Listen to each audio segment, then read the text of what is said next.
All right, so now we're going to make this a little fancier. We've got our masking. If we lock all the layers right now and scrub over it, you can see that the light appears to be going across. And I'd mentioned that we're going to do two more things to make it look more interesting. One is that we're going to animate the shadow, the drop shadow, and the other is that we're going to add a soft effect on top of the spotlight to give it a spotlight effect. So let's do the shadow first. I'm going to unlock my layers and hide the mask for the moment. And I'm going to take a look at that drop shadow area, this layer right here. And if our light source was in fact moving from right to left, this shadow would also be moving.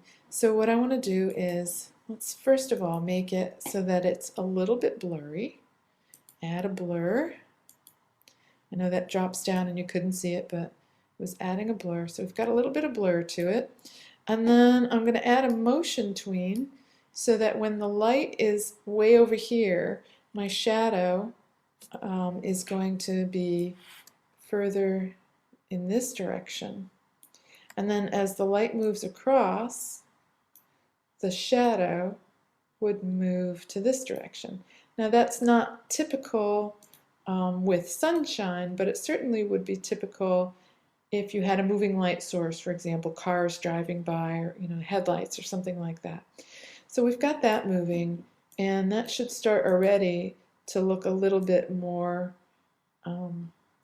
interesting. It's pretty subtle, but let's do the last bit, and that is the spotlight itself. So what I want to do is actually copy these frames of my mask. So I'm going to copy those frames, and I'm going to put a layer on top of the mask, and I'm going to paste those frames exactly. So if I were to, for example, change the tint on this, you'd see that now I've got a different shade of ball moving exactly on top of my mask. So let's go ahead and lock the mask again. And now we've got this lovely, yucky looking ball. So what do I want to do with that? Now that I've imitated the spotlight moving, I'm going to go inside of the symbol itself. Right now it's just that bright green. And I want to modify it so that it has a gradient on it with a translucent center. So how do I do that? Well, while it's selected, I'm inside the symbol. While it's selected, I'm going to go to my color palette, and I'm going to say I want to make a new radial gradient. And by default, it gives me the black to white gradient. And you can see that the black is in the center, the white is on the outside. So I'm going to start by changing the black to white. And all I need to do is that. So now that it appears to go from white to white, I'm going to then take my center white and I'm going to lower the opacity down almost to nothing. Let's keep it at, say, 10%.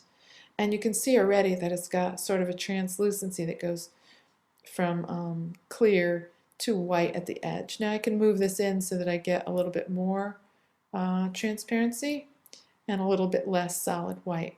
And that's a pretty good start. Let's take a look at that. Now remember, I did put that red tint on it. So let's go back to that and remove the tint.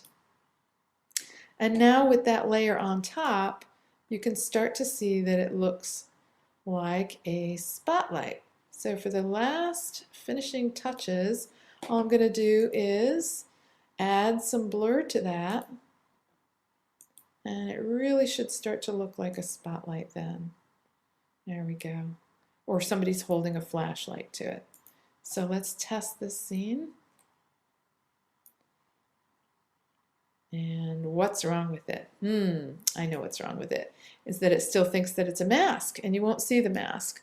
So we need to change the properties back because we copied the frames. It remembered that it was a mask. So timeline, layer properties, you are no longer a mask, you are normal. And now when we test scene, we should see our little flashlight effect. So there you have it. Fancy masking with a flashlight effect. It's an effect, yes.